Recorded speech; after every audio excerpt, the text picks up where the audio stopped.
ఏపీలో గ్రామ వాలంటీర్లకు ప్రభుత్వం గుడ్ న్యూస్ చెప్పింది. జనవరి 1 నుంచి వారికి 750 రూపాయల జీతం పెంచుతున్నట్లు మంత్రి కారుమూరి నాగేశ్వరరావు తెలిపారు.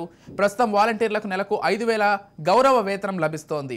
సీఎం జగన్ పుట్టినరోజు కానుకగా మంత్రి గురువారం ఈ ప్రకటన చేశారు.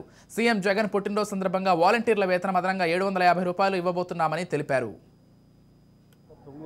జగన్మోహన్ రెడ్డి గారి పాలన గురించి ఆయనకి ఇంకా మంచి శక్తిని ప్రసాదించాలని కోరుకుంటూ, అలాగే ఏదైతే మా వాలంటరీ వ్యవస్థ ఉందో వాలంటరీ వ్యవస్థకి మా సివిల్ సప్లై డిపార్ట్మెంట్ నుంచి వాళ్ళకి నెలకి 1 గంట ఆ 50 ఏళ్ల పరిధిలో ఆ రేషన్ ఆల్రెడీ ఇప్పుడే దగ్గరుండి ఇప్పిస్తున్నారు. ఇంకా పగడబందీగా వాళ్ళకి ఇప్పించాలని చెప్పి మన జగన్మోహన్ రెడ్డి గారు వాలంటీర్స్కి నెలకి 5000 కాకుండా ఇంకో 750 రూపాయలు అదనంగా ఇచ్చే కార్యక్రమాన్ని రేపు జనవరి 1 నుంచి ఇవ్వబోతున్నామని చెప్పి సందర్భంగా తెలియజేస్తున్నాను.